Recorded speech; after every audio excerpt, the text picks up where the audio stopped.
Return का season है और आप रिटर्न फाइल कर रहे हैं, तो अक्सर जो है वो इस चक्कर में होते हैं कि हम अपनी इनकम को कम शो करें।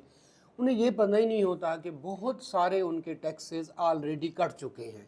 अगर वो अपनी इनकम सही शो करें तो उनका टैक्स पेएबल आता है, लेकिन उनको टैक्स यूजुअली पे नहीं करना पड़ता। तो आज की हमारी वीडियो इस बात पे है कि कैसे, कौन-कौन से टैक्स हैं और जो कि आप क्लेम कर सकते हैं। तो जनाब, सबसे पहला जो टैक्स है जो कि बहुत ज़्यादा टैक्स होता है, आपने कोई इस दफ़ा कोई प्रॉपर्टी सेल या परचेज़ की है।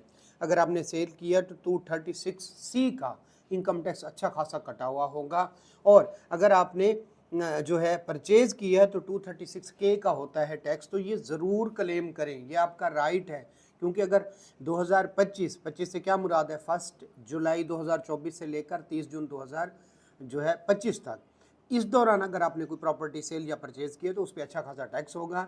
आपने इस दफ़ा क्लेम ना किया तो ये ज़ाय हो जाएगा। तो इसको ज़रूर क्लेम करें, अपनी रिटर्न फाइल करें और उसमें ये वाला टैक्स ज़रूर क्लेम करें। तो जो अच्छा कंसल्टेंट होगा वो आपको ये मशवरा देगा कि आप बताओ आपके कौन कौन से टैक्स आ रहे हैं। दूसरा, कुछ केसेस में जो है अगर आप बैंक से प्रॉफिट लेते हैं और वो अच्छा खासा ज़्यादा प्रॉफिट होता है तो वो NTR में चला जाता है, एक टर्म है, ठीक है, इस पर अलग से एक वीडियो बना लेंगे, तो उसको आप क्लेम कर सकते हैं। उससे अगला जो टैक्स है, आप जब नॉन फाइलर थे तो आपका टैक्स कटता रहा, ठीक है। अब जब टैक्स कटता रहा तो वो टैक्स, इनकम टैक्स, 50,000 से ज़्यादा ट्रांजैक्शन करें तो टैक्स कटता होगा, आपने सुना है। वो वाला टैक्स जो है वो एडजस्टेबल होता है, वो भी आप अपनी रिटर्न में क्लेम कर सकते हैं।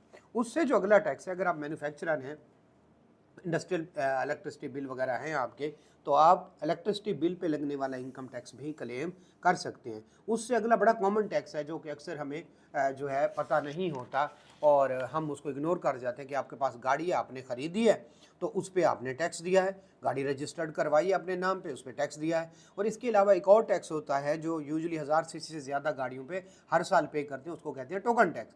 तो उसमें भी इनकम टैक्स शामिल होता है, तो वो आप अपने क्लेम कर सकते हैं कि भाई ये मेरा टैक्स है। तो आपका अगर टैक्स पेएबल आ रहा है, ठीक है, तो आप उसको कम कर सकते हैं। लें जनाब, फिर कौन से वाला, withholding tax on mobile phone, ठीक है, जो है, या फिर कौन से वाला प्रीपेड लोड, इन पे इंटरनेट वगैरह पे आपका इनकम टैक्स कट रहा होता है, तो वो आप अपना क्लेम करें। और आप इसके लिए यूफोन, वारद, जैज़ जो भी है उन ऐप पे जाएं, वहाँ से विदहोल्डिंग सर्टिफिकेट करें या उनको फ़ोन करें, वो आपको आपका सर्टिफिकेट देंगे। किसी भी फ्रेंचाइज जाके क्लेम कर लें कि पिछले साल के दौरान मेरा कितना टैक्स आप लोगों ने काटा, इनकम टैक्स, मुझे उसका सर्टिफिकेट चाहिए। फिर जो बड़े बड़े कॉलेजेस और स्कूल हैं, वो आपके बच्चों की जो है, आपके बहन भाइयों की जो आप पे डिपेंडेंट हैं, उनकी फ़ीस पे अक्सर जो है इनकम टैक्स चार्ज कर रहे होते हैं, जैसे मेडिकल कॉलेजेस हैं, तो वो आप ज़रूर क्लेम करें। और आखिरी है जो एयर टिकट्स वगैरह पे भी इनकम टैक्स होता है, वो आप क्लेम कर सकते हैं। और सबसे बड़ी जो खुशखबरी है इसमें, वो सैलरी वालों के लिए है कि आप पूरे साल में, यानी आप जुलाई से शुरू हुए, जुलाई 2024 से, ठीक है, या आगे वाली बात कर लें, जुलाई 2025 से स्टार्ट हुआ और ये कब तक चलेगा आपका, जून 2026 तक।